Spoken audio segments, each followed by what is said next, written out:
Some places don't need crowds to be unforgettable.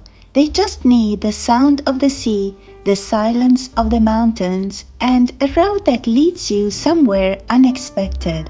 Welcome to Sangineto Lido. In the next 20 minutes, I'm going to show you one of the most underrated places in southern Italy. From a hidden waterfall in the mountains to a quiet seaside you've probably never heard of. As you enter Sangineto, it feels like just another quiet coastal town. A small square, a playground, people going about their day. This is Parco Giuseppe Barbieri, a simple green space tucked near the heart of the town. And yet it sits right at the edge of something much older that most people don't expect to find, the Prince's Castle. Built in the second half of the 15th century by the Sanseverino family, this fortress once stood surrounded by the sea, reachable only by a drawbridge. From here it guarded the river and the ancient routes along this coast. Even today, with its 4 towers watching over the landscape, it feels like a place frozen in time.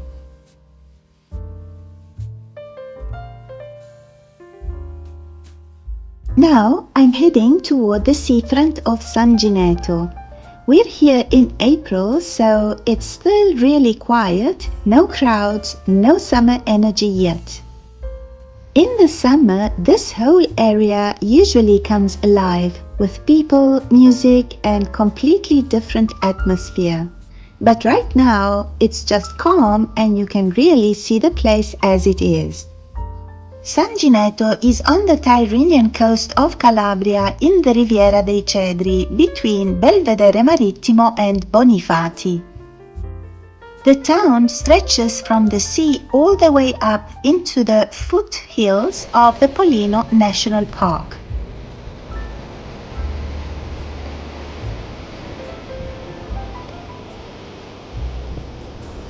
The sea is known for being very clear. After a short initial stretch where the water stays shallow, the seabed drops off quite quickly and becomes very deep not far from the shore.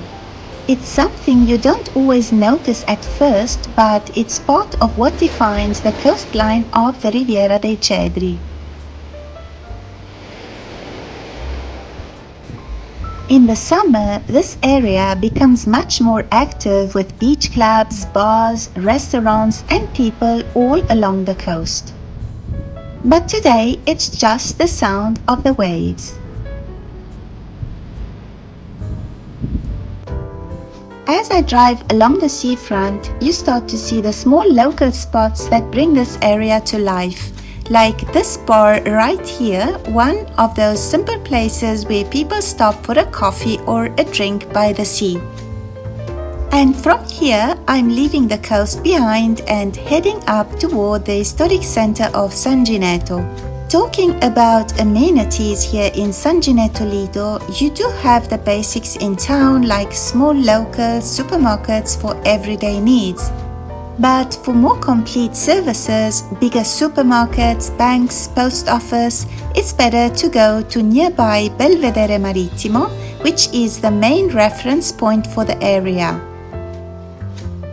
In terms of transport, buses connect the marina with the hilltop town, and they run throughout the year, even in winter. There's no train station in Sangineto itself. The closest one is in Belvedere Marittimo, about 9 kilometers away, or Cetraro, around 12 kilometers. Those are mainly local train stops, while for long-distance routes like the Frecciarossa, you'd go to Scalea or Paola.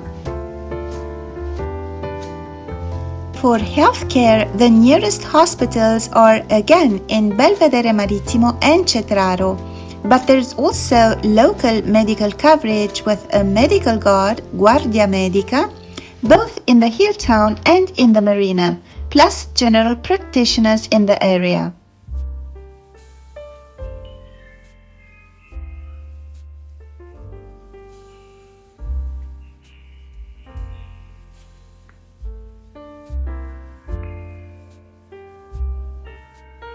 As I continue climbing toward the hill town, Sangineto starts to reveal its position in the landscape. It sits suspended between sea and mountains, with around 1,400 inhabitants at roughly 275 meters above sea level. We're in the southern edge of the Pollino National Park, where the terrain tightens into ridges and valleys and the land shifts from the inland mountains toward the Tyrrhenian coast. The place acts almost like a natural connection point between the worlds, Mountain Calabria and the sea. Sangineto also has very deep historical roots. The earliest traces go back to ancient settlements linked to the Onotrians and later influenced from Greek migrations in this part of Calabria. Before the medieval village existed, there was an older fortified settlement known as Civitas. According to tradition, it was destroyed around the 7th century and the survivors moved up onto this ridge where the modern village slowly took shape. By the Norman period, Sangineto had already become an established feudal center. It appears in records as early as 1100 when parts of the territory, including a castle, were donated to religious authorities. From the 12th century onward, it became strongly linked to the Sangineto family, who shaped it into the core of a wider fief that extended across a large coastal and inland area, covering what are today several surrounding municipalities along the stretch of Calabria. Over time, control of the territory passed through important noble families including the Sanseverino, Majorana and Firao families, reflecting how strategically important this area once was. Sangineto remained the central point of that system until the late 13th century, when the main residence of the ruling family shifted toward nearby strongholds. Even so, the village kept its symbolic and historical importance. If you walk through the historic center today, that medieval structure is still very visible.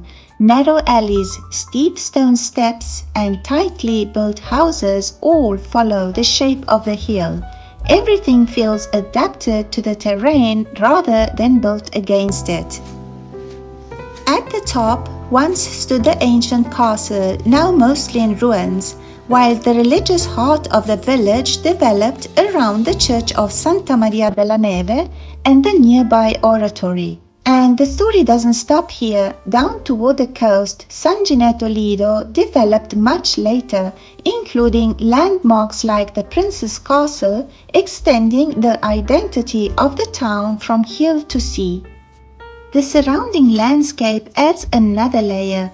Trails lead into the mountains toward places like hidden waterfalls and small lakes set into the rock, shaped by water and limestone over time. Even in more recent history, the river has played a role. In 1848, a major flood caused serious damage to the local economy, and the event is still remembered today. So what you have here is a place built in layers: ancient origins, medieval power, rural life, and a landscape that has always shaped how people lived between mountain and coast.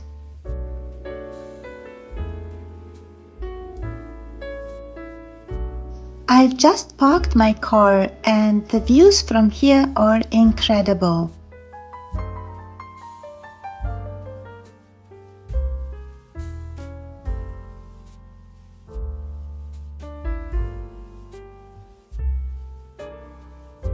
Right here you find the post office including an ATM and the local medical guard.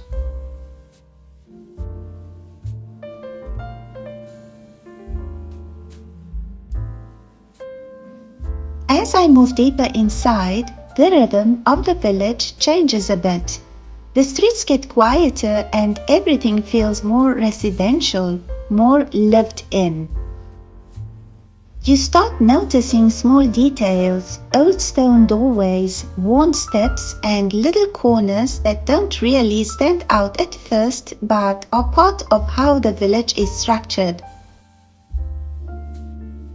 What I find interesting here is how the spaces are connected. It's not a grid or a planned layout, it's more organic.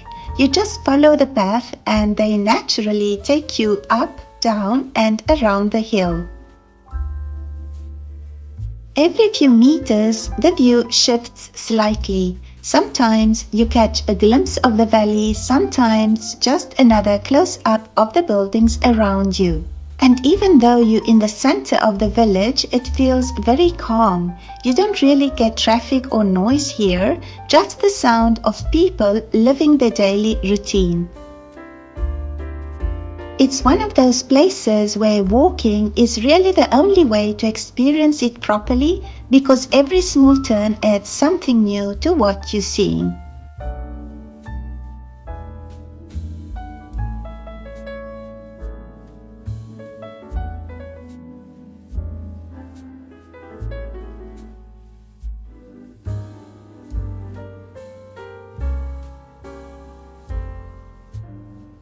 As I keep going up, you really start to see how Sangineto is built into the landscape. And now I am arriving into Piazza Roma, one of the main points in the historic center and a good place to start exploring the town. The village sits in the valley of the Sangineto River on the slopes of Monte Sant'Angelo with open views all around toward the mountains. Right in the middle of the square, there's this fountain which is one of the symbols of the village. It has a large stone basin at the base, a central column, and a smaller basin on top where the water flows down. This style goes back several centuries, most likely between the late 1400s and early 1500s, even if the exact date isn't certain. And beyond how it looks, this was also part of the old water system of the town, so it's something that people here have relied on for generations. From Piazza Roma, I start walking through the historic center, which is built on different levels, with narrow alleys, arches, stone doorways, and steep steps that climb up along the hill overlooking the Sangineto River Valley.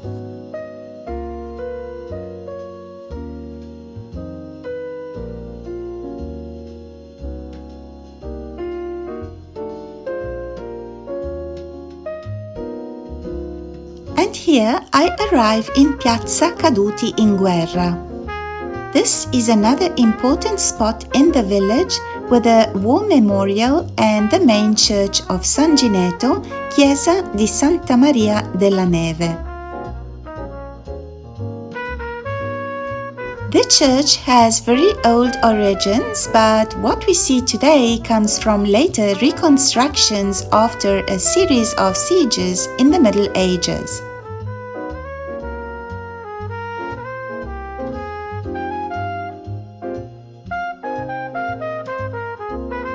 Inside, it's divided into two naves, a main one and a smaller side nave, and it holds several statues that are still important for the local community.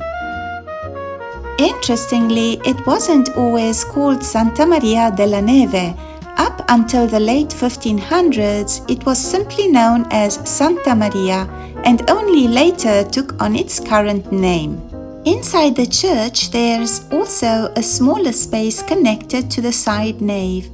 This is the oratory of Our Lady of the Rosary. It dates back to the 16th century and you enter it through a simple doorway from the main interior. There's also a wooden choir from the 19th century and a statue dedicated to Our Lady of the Rosary, which is still an important reference for the local community.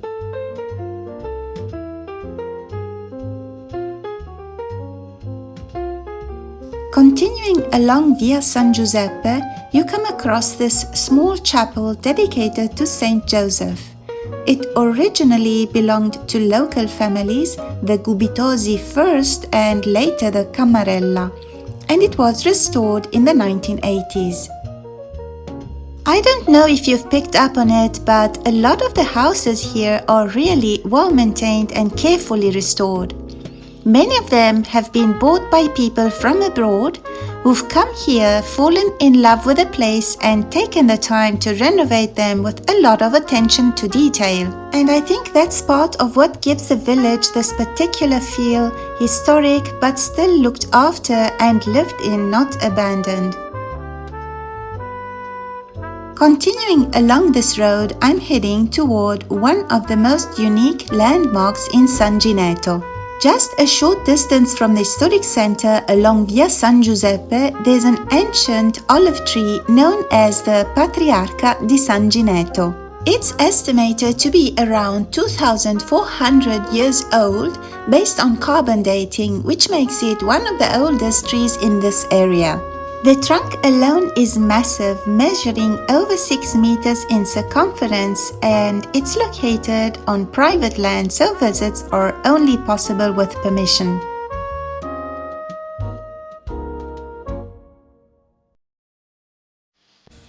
Right down here, there's a small football field, and just after that, you'll find the main bar in the village. It's one of those everyday spots where people meet and spend time. Inside, it's a simple local bar, but what really stands out is the terrace.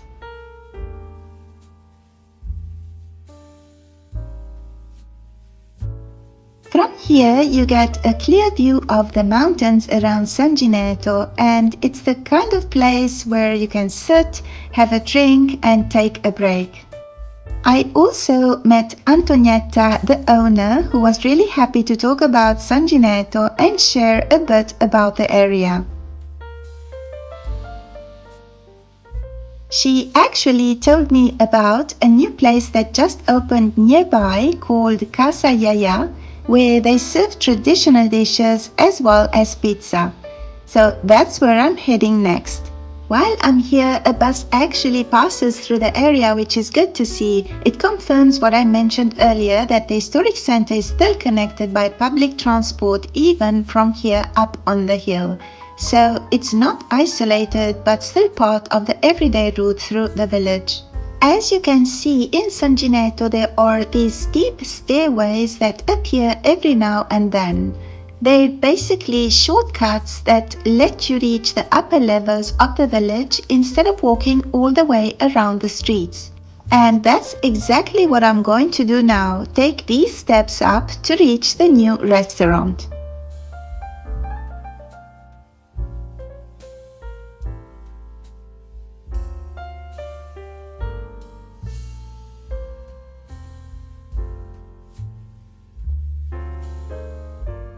Welcome to Casa Yaya here in Sangineto. The focus here is on traditional cuisine with local dishes that reflect the area, but they also serve pizza, so there's a good variety depending on what you're in the mood for. And with this kind of view over the mountains, it's definitely a pretty unique setting. So let's see what they have to offer. Okay, start again.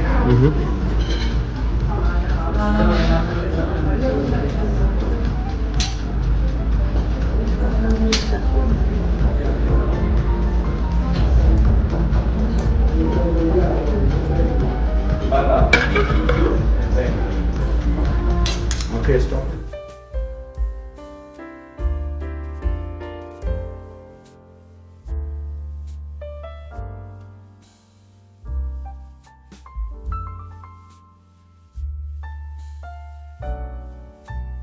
And now, two more iconic landmarks of Sangineto. Not far from the historic center, there are also a couple of natural spots you can explore. One of them is the Path of Dreams, a short trail that follows the stream and leads to the Vuglio Waterfall set inside a natural cave. And further inland you'll find places like Lake La Penna, surrounded by forest and more suited for a quick break in nature. If you're interested in doing the trail, you can also book the experience through the Associazione Escursionisti Appennino Paolano. I'll leave the details in the description.